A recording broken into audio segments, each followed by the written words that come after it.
I yield myself such time as I may consume. The gentleman is recognized for as Mr. much Speaker, time I'm as he may proud to consume. be an original co-sponsor of H.R. 790, the Federal Civilian Workforce Pay Raise Fairness Act of 2019, along with my fellow colleagues of the local delegation. I want to pay special thanks to Chairman Connolly and Majority Leader Hoyer for their leadership on this very important piece of legislation. H.R. 790, as amended, would authorize a 2.6% pay raise for federal civilian workers for 2019, the same raise that our military service members are receiving this year. Historically, Congress has tried to ensure parity in pay increases between federal civilian employees and military service members. This bill would continue this long-standing tradition. The bill would provide the pay raise to federal employees in the competitive and accepted services, blue-collar workers, members of the Career Senior Executive Service, and employees in the scientific and senior level positions. The men and women of our civil service deserve the same increase in pay because they have endured so much during the last several years.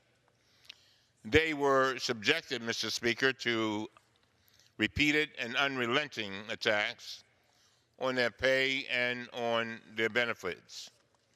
They've suffered through pay freezes, hiring freezes, higher pension costs, and furloughs due to sequestration and government shutdowns. Since 2011, federal workers have contributed nearly $200 billion to help reduce our country's deficit and to fund other government programs. These hardworking, dedicated federal workers include the 800,000 employees who were furloughed or forced to work without pay for 35 days during the longest shutdown in our great nation's history.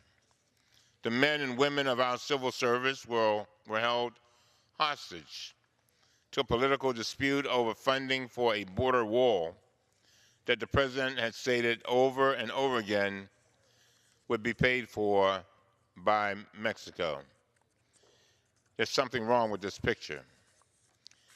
These include the members of the Coast Guard, TSA screeners, Department of Agriculture workers who help farmers and ranchers, FAA air traffic controllers and safety inspectors, FDA food inspectors, the FBI, EPA pollution inspectors, Border Patrol agents, and Secret Service agents.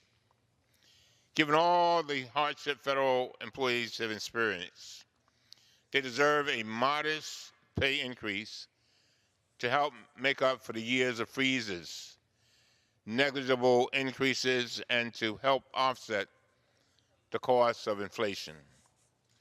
The pay increase also would help the federal government compete against the private sector to recruit and retain highly qualified candidates to serve the American people.